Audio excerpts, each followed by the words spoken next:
Hey everyone, welcome to Daily Revelations. Thanks for joining me on this journey. Again, we are just going through the Bible. Started this journey in Genesis, and we are in Exodus now. And Exodus 5 is where we're going to settle today. So Moses is called by God to go back to Egypt and to set his people free. That is what he's told him he's to do. But when Moses gets there, things don't go the way that Moses expects that they would. And he was told this.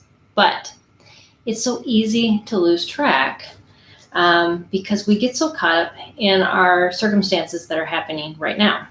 And we all do it. And we go, did I hear God right? Was I supposed to do this? And that's kind of where I want to take you. Moses was told by God that he needed to go to Pharaoh. And he needed to show him the signs that he had shown him to prove that God was working in his life.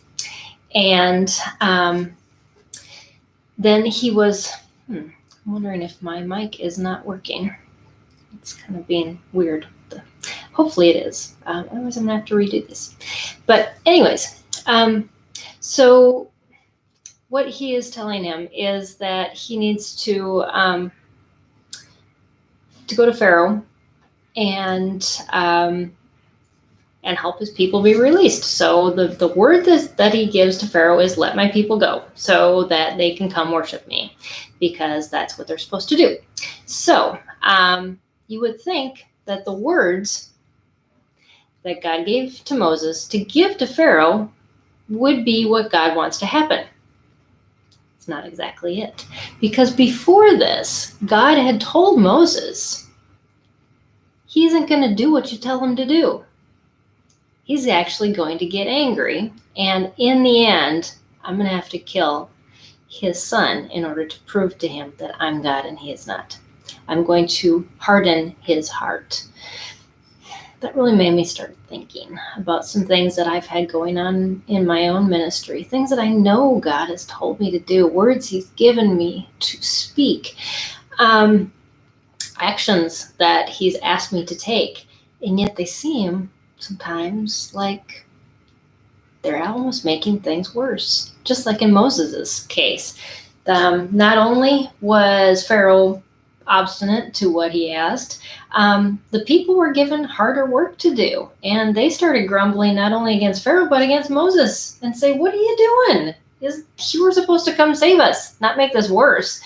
But God was doing something through that process, and we forget. I forget, and I'm sure we all forget this, is that when things don't go right, we call right in our context of right, it doesn't mean that it's not right in how God wants it to work out. He is making it work out, and we are just to be obedient while he's shaking the ground. And that's why the title for this video. In the end, God shook out everything that wasn't supposed to be in that process of letting his people go, so that when they did, everything would work out the way that they needed to and the best way possible when they were to leave. I don't know about you, but that's hard, because I want things to work out nice, neat, and to follow a distinct plan so that I don't have to deal with the messes.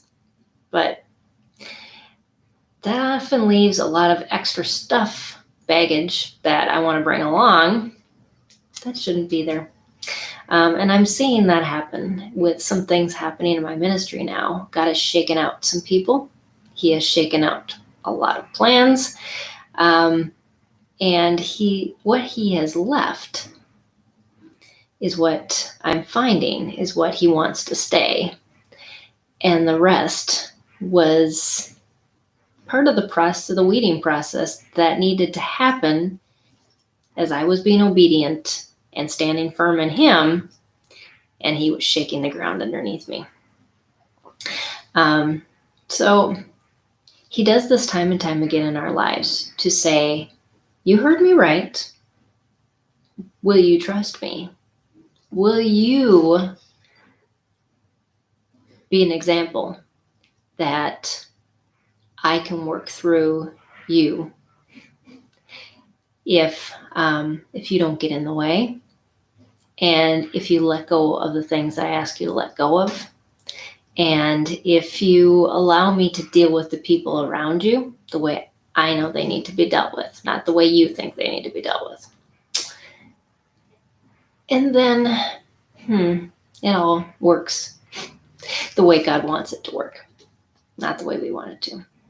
And in the end, he does miraculous things in and through our lives because of our obedience and our willingness to stand firm in him.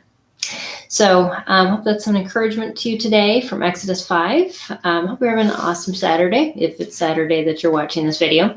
Otherwise, hope you're having a great day, or if it's the beginning of your day, it's a good one. And I will see you again tomorrow on Daily Revelations. Thanks for joining me, everybody.